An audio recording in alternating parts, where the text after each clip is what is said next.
మా ఛానల్కి స్వాగతం. మిథున రాశిలో ఏడాది తర్వాత రవి భగవానుడు సంచారం అవ్వడం వలన 15/6/2024 నుండి 16/7/2024 వరకు ఏడాది తర్వాత మిథున రాశిలో రవి సంచారం చేయనప్పుడు అన్ని గ్రహాలలో అన్ని రాశులలో అందరికి ఎలా ఉండబోతుందో ఈ వీడియోలో సవివరంగా సంపూర్ణంగా తెలుసుకుందాం. తులారాశి వారికి ఏడాది తర్వాత మిథున రాశిలో రవి భగవానుడు భాగ్యస్థానంలో సంచారం చేయడం వలన వివాహ ప్రయత్నం చేసేవారికి వివాహ ప్రయత్నము, వివాహమైన దంపతులు ఒకరిపైన ఒకరు ప్రేమానురాగాలు అవసరము. జన్మదిన వేడుకల్లో కానీ వివాహ వార్షికోత్సవ కార్యక్రమంలో ఒకరిని ఒకరు బహుమతులు ఇచ్చిపుచ్చుకుంటూ ఆనందకరమైన జీవితాన్ని పొందుతూ ఒకరు ఏదన్నా చెప్తే మరొకరు దానికి ఏకీభవించే ప్రయత్నం చేయండి, అంతా మంచే కలుగుతుంది. లేని పక్షాన చిన్న చిన్న విభేదాలు, ఆటంకాలు, మనస్పర్ధలు, గొడవలు, పోలీస్ స్టేషన్లు అలాగా దూరమయ్యే పరిస్థితి దాకా తెచ్చుకోవద్దు. కనుక వీలైనంత వరకు ఒకరు ఏదైనా చెప్తే మరొకరు విని సర్దుకపోగలిగితే రాబోయే కాలం అంతా కూడా మంచి కాలమే. గృహమే కదా స్వర్గసీమ అనే పరిస్థితి ఉంటుంది.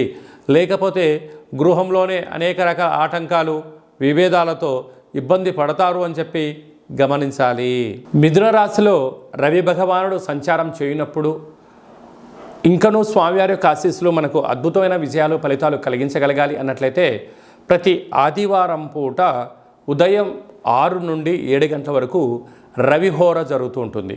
అలాగా నెల పొడవునా ఆ సమయంలో రవిహోర కాల సమయంలో ఎలాంటి విధి విధానాలు పాటించాలన్నట్లయితే ఎరుపు వస్త్రాలు ధరింపచేయడం, గోధుమలతో కూడుకున్న ఆహారాన్ని భుజించడం, ఆవులకు, కుక్కలకు, సాధు సంతులకు గోధుమ రొట్టెలను దానం చేయడం వలన మంచి ఫలితం కలుగుతుంది అని చెప్పి గమనించాలి. అలాగనే ఇంకనూ మనం విజయం సాధించగలగాలి అన్నట్లయితే ఈ యొక్క పాత్ర కంచు పాత్ర అంటారు. ఇక్కడ రాసులు 12 ఎలా ఉంటాయో 12 రాసులను అచ్చు వేయడం జరుగుతుంది. ఈ యొక్క పాత్రను మనం ఇంట్లో ఉంచుకొని ఎలాంటి విధానాలు పాటించాలో సంపూర్ణంగా తెలుసుకుందాం. ఇలా ఒక్కసారి శబ్దం చేయగానే ఓం అనేటువంటి శబ్దం రావడం ప్రారంభిస్తుంది. ఒకసారి చూడండి.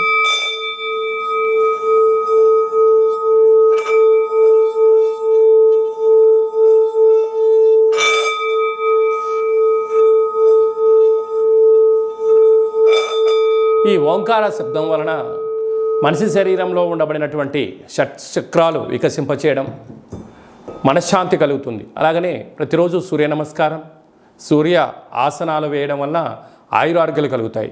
ఈ యొక్క పాత్రను ఇంట్లో ఉంచుకోవడం వలన సకల దుష్టగ్రహాలు తొలగిపోయి అనారోగ్యం తొలగి ఆరోగ్యం కలిగి మనం అనుకుంటున్న అన్ని పనులలో విజయం సాధించడం జరుగుతుంది. అలాగా ఈ యొక్క కంచు పాత్ర అంటే అక్షయ పాత్ర, ఒక పిరమిడు, డాలరు, కంకణము మీకోసం ప్రత్యేకంగా ఆరోగ్యకారకుడైనటువంటి సూర్యుడితో కూడుకున్న కాళభైరవ హోమాన్ని చేయించడం, మీ పేరుపైన సౌభాగ్య ముడుపును కట్టడం, కూష్మాండ దీపాన్ని ఏర్పాటు చేయడం, అలాగే కాళభైరవ హోమము మీకోసం ప్రత్యేకంగా చేయించి వాట్సాప్ కాల్ ద్వారా ప్రత్యక్ష ప్రసారంగా చూపించి ఈ యొక్క ప్రసాదాన్ని మీకు అందజేయడం జరుగుతుంది. అలాగా ఉదయం ఒక 12 సార్లు, సాయంత్రం ఒక 12 సార్లు ఈ యొక్క అక్షయ పాత్రను సేవ చేయడం వలన గృహంలో లక్ష్మీదేవి గళ్ళు గళ్ళు మనడం, నరదృష్టి, శత్రు ప్రభావాలు, అలాగే తంత్ర ప్రయోగాలు, తాంత్రిక ప్రయోగాలు, దోషాలు తొలగిపోతాయని చెప్పి గమనించాలి. అలాగనే విద్యార్థులకు విద్యాకర్షణ, ఉద్యోగస్తులకు ఉద్యోగం ఆకర్షణ, వివాహం కాని వారికి వివాహం ఆకర్షణ అవ్వడము, వ్యాపారము, విదేశానము, కోర్టు సమస్యలు, తంత్ర ప్రయోగాలు, తాంత్రిక ప్రయోగాలు దోషం తొలగిపోవడము, గృహాలు, భూములు, క్రయ విక్రయాలు యోగదాయకం అని చెప్పి గమనించగలగాలి.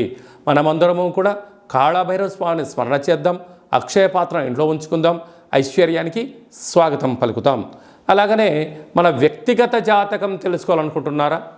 మీ యొక్క పేరు, పుట్టినటువంటి తేదీ, నెల, సంవత్సరం, సమయం రాసి మీరు వాట్సాప్లో పంపించగలిగినట్లయితే పూర్తి 100 సంవత్సరముల జాతకాన్ని వ్రాసి పంపించి మీరు పుట్టినప్పుడు గ్రహ గమనాలు ఎలా ఉన్నాయి, ప్రస్తుతం ఎలా ఉంటున్నాయి, రాబోయే కాలంలో ఎలా ఉంటున్నాయో సవివరంగా సంపూర్ణంగా తెలియజేయడం జరుగుతుంది.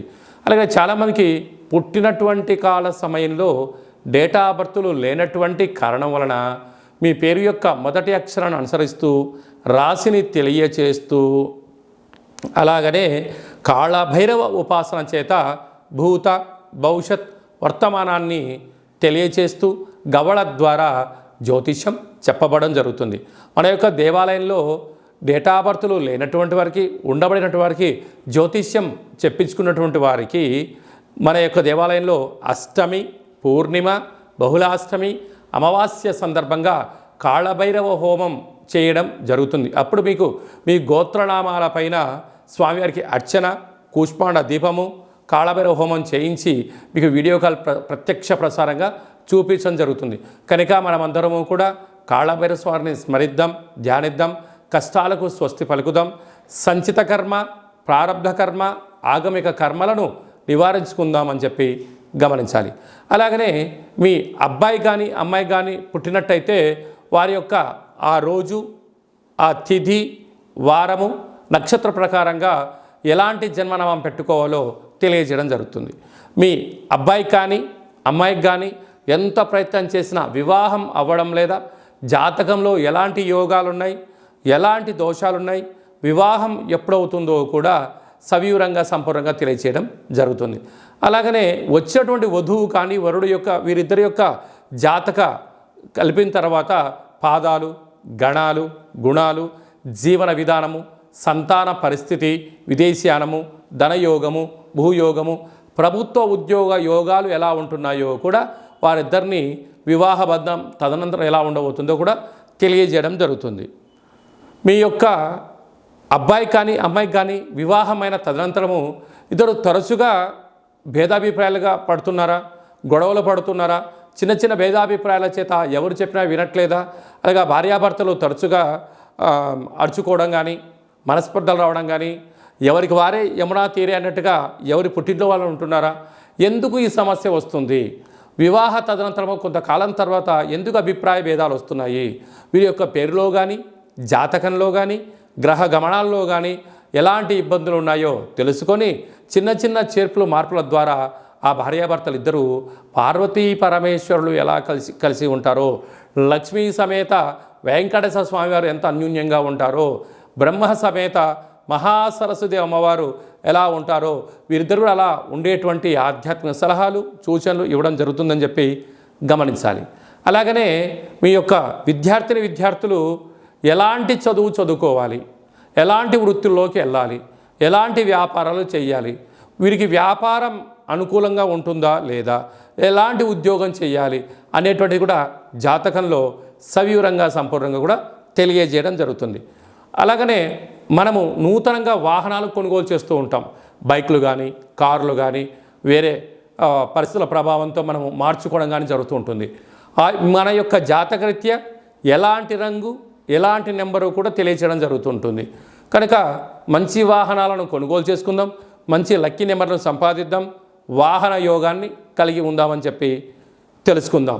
అలాగనే చాలామందికి మీ యొక్క జాతకంలో ఏం జరుగుతుంది, జాతకాన్ని నేర్చుకుంటే ఎలా ఉంటుంది, కాళభైరవ ఉపాసన ఎలా చేయాలి, అష్టమి రోజు ఎలాంటి కూష్మాండ దీపాన్ని పెట్టాలి, కాళభైరవ స్వామివారి యొక్క ఆశీస్సులు ఎలా పొందాలి అనుకుంటున్న వారందరికీ కూడా మన యొక్క దేవాలయంలో కాళభైరవ మంత్ర ఉపదేశం చేయడం జరుగుతుంది. కనుక మనమందరం కూడా కలియుగ కాలంలో నామ ఇతి మంత్రియత అంటే నామాన్ని స్మరించడం వలన, కాళభైరవ స్వామివారి స్మరణ చేయడం వలన అష్ట కష్టాలు తొలగి అష్ట ఐశ్వర్య ప్రాప్తి కలుగుతుందని చెప్పి గమనించాలి. కనుక మనమందరము కూడా వీలైనంత వరకు కాళభైరవ స్వామిని స్మరణ చేద్దాం, దీపం పెట్టుకుందాం, సౌభాగ్యముడు కట్టుకుందాం, మనిషి యొక్క జీవితంలో అద్భుతమైన ఐశ్వర్యాన్ని పొందుదామని చెప్పి గమనించాలి.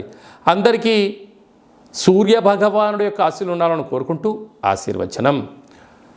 ఓం శతమానం భవతి శతాయు పురుష సతేంద్రియ ఆయుష్యేవేంద్రియే ప్రతితిష్టతి ధనం ధాన్యం బహుపుత్రలాభం శత సంవత్సరం దీర్ఘమాయు సర్వే జనా సుఖినో భవంతు లోకా సమస్తా సుఖినో భవంతు సర్వం సూర్యనారాయణార్పణమస్తు.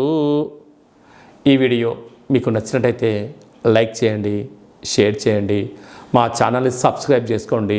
మేము చేస్తున్న ఆధ్యాత్మిక వీడియోలు అందరికన్నా ముందు మీకు నోటిఫికేషన్ వచ్చి మీ యొక్క వ్యక్తిగత జాతక విషయాలు తెలుసుకోవాలన్నట్టయితే గంట సింబల్ ప్రెస్ చేయండి, పైన అలానే బటన్ను తెలియజేయండి. మీరు ఎవరి క్షేమాన్ని అయితే కోరుకుంటున్నారో లేక మీ క్షేమాన్ని ఎవరైతే కోరుకుంటున్నారో వారికి ఈ వీడియోను ఫార్వర్డ్ చేసి ధర్మాన్ని కాపాడి భగవంతుడి యొక్క ఆశీస్సులు పొందగలరు.